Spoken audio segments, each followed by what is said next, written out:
बच्चन बाबूजी महाराज भाग दूसरा। बच्चन नंबर 80। इंदौर 15 मई सन 1937। राधा स्वामी और अनामी एक हैं। सत्य रचना की व्याख्या।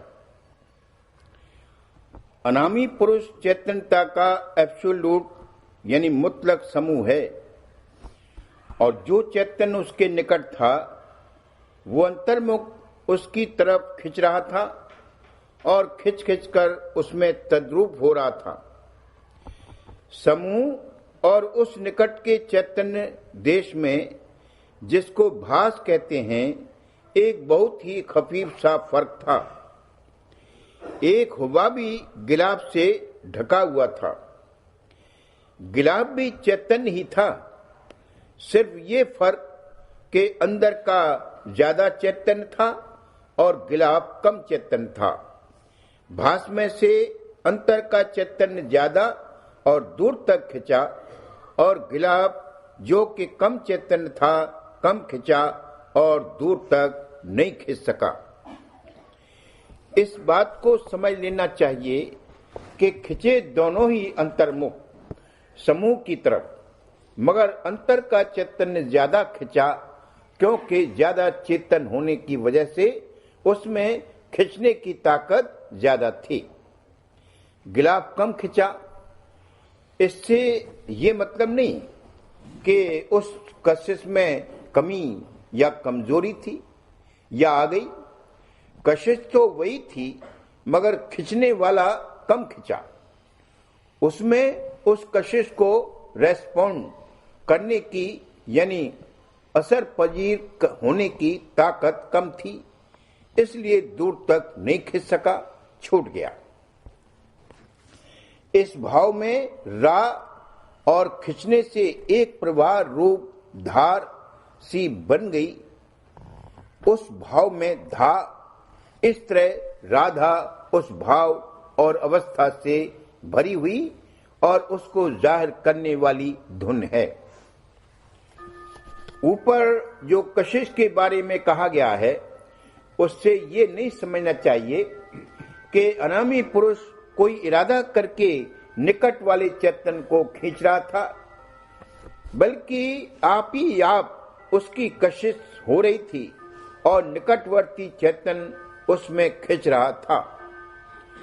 खींचने से ये भी नहीं समझना चाहिए कि अनामी का जो समूह मुतलक है उसमें कुछ बढ़ रहा था। वो जैसा था वैसा ही है और रहेगा। उसमें कोई तब्दीली या रद्दोबदल नहीं हुई। वो वक्त, काल, समय और वसत से रहित है। वो अनादि और अनंत है। वक्त और वसत बाद में पैदा हुए हैं। जो चैतन्य उसके निकट था उसमें रचना हुई। क्रिएशन का लफ्ज ज्यादा मौजूद नहीं।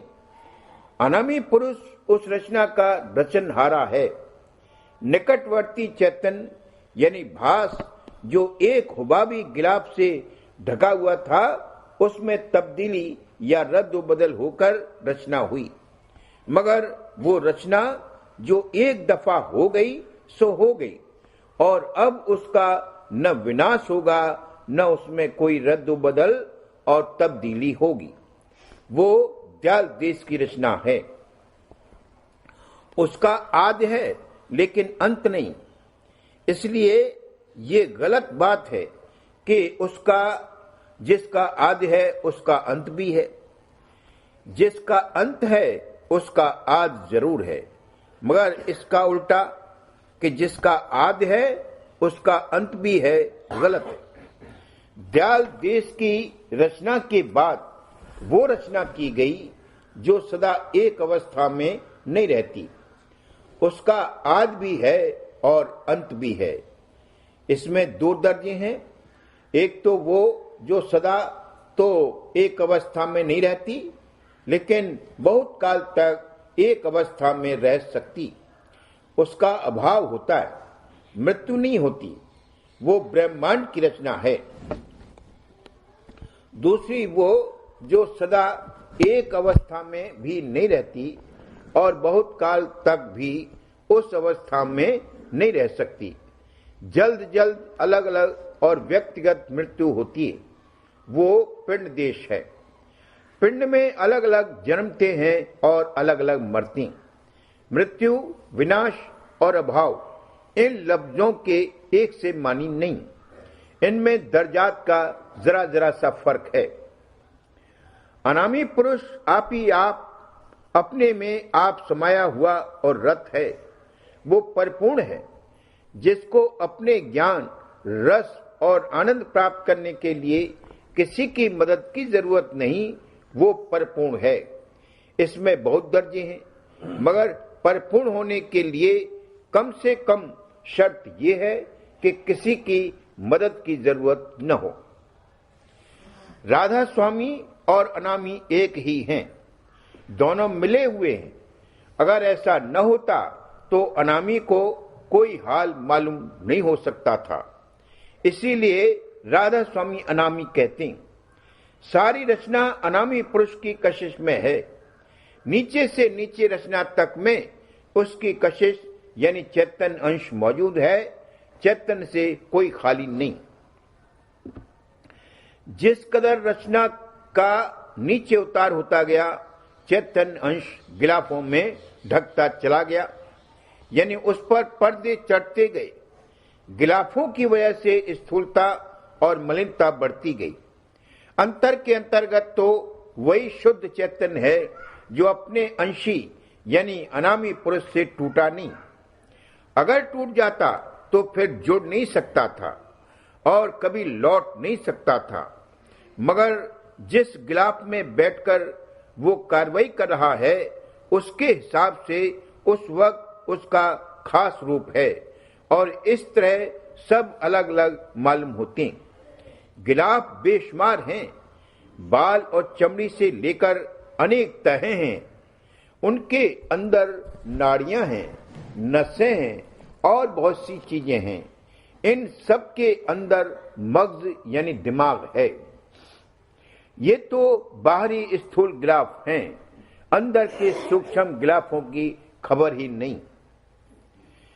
जिस तरह चैतन्य नीचे से नीचे तक सब जगह है, उसी तरह से जो नाम और शब्द जहां से उत्पन्न हुआ उसके नीचे वो सब जगह है। ऊपर का शब्द नीचे की सब रचना में प्रेरक है। नीचे की रचना उसकी प्रेरणा से हुई, मगर ऊपर की रचना में नीचे का शब्द प्रेरक नहीं। राधा स्वामी नाम सब जगह सारी रचना में ऊपर से नीचे तक है। राधा स्वामी धाम में यह नाम प्रकट है और वहां पहुंचने पर सुना जा सकता है।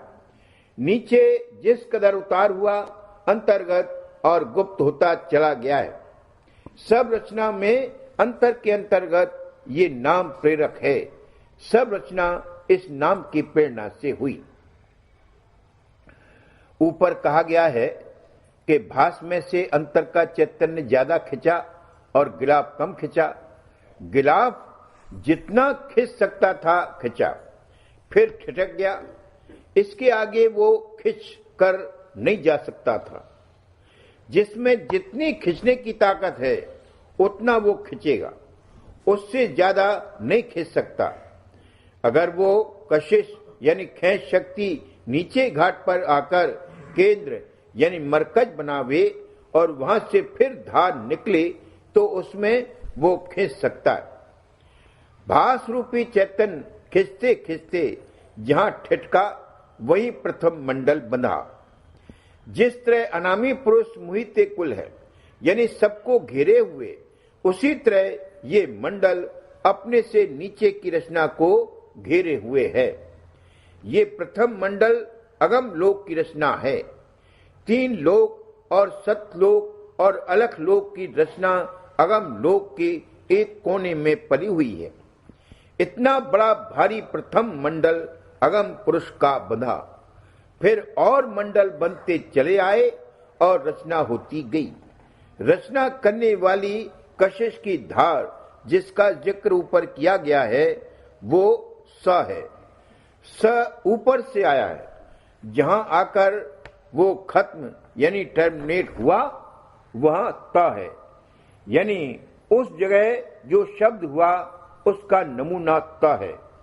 मंडल बंधने और रचना होने की ऊपर बयान की हुई रीति जहां आकर खत्म हुई, वहां जो आवाज यानी शब्द हुआ वो ता है। इस तरह सत्य रचना यानी सत्य देश का शब्द सत्य है। क ख ग घ न में भी किसी कदर यही भाव है, मगर दूसरे मानी में दंत व्यंजन से किसी चेष्टा का अंतर में खत्म होना जाहिर होता है और बाहर आकर अगर खत्म हो तो वो ओष्ठ व्यंजन से जाहिर होता है। खत्म होने में कई रूप और भेद हैं। एक एक हरफ से अलग अलग अवस्था और भाव जाहिर होते हैं, जिनमें बहुत बारीक फर्क है। किसी चेष्टा यानी कार्रवाई का मुतलक खत्म होना तय है। अगर बेंधने के संग खत्म हो तो वो था है। मुलायमियत के हिसाब से द और धा है। विनाश के साथ में खत्म होना न है। मुतलक खत्म होने के साथ जो आवाज होगी वो सिवा त के और किसी हरफ से जाहिर नहीं हो सकती। जहां स खत्म हुआ वहां त की आवाज हुई और वहीं सतलोक का मंडल बंधा। यहां तक दयाल देश और सत्य देश है। यहां तक केवल सत्य ही सत्य है, असत्य बिल्कुल नहीं, नामो निशान भी नहीं। इस रचना का विनाश, अभाव और अंत नहीं है। इसके नीचे असत्य की मिलौनी हो गई और दूसरी रीति या किस्म से रचना हुई। इसके नीचे रचना कट कर हुई। अगम अलग और सतलोक ये सत्य रचना है। यहां सत्य ही सत्य है। इसीलिए फरमाया है, इन तीनों में मेरा रूप, यहां से उतरी कला अनूप। यहां तक एक एक ही धुन है। यहां से नीचे नाम तो एक है मगर धुन दो दो हैं। इसी को कहा है कि पहले एक था, फिर दो हुए, दो से तीन हुए और तीन से अनेक और अनंत पर नौबत पहुंची। ब्रह्मांड में सत्य ज्यादा और असत्य कम है। पिंड में असत्य की मिलौनी ज्यादा, बल्कि असत्य ही असत्य है। सत्य बहुत ही कम है मगर है जरूर। नीचे से नीचे तक सब जगह सत्य है। बिना सत्य के कोई रचना नहीं रह सकती।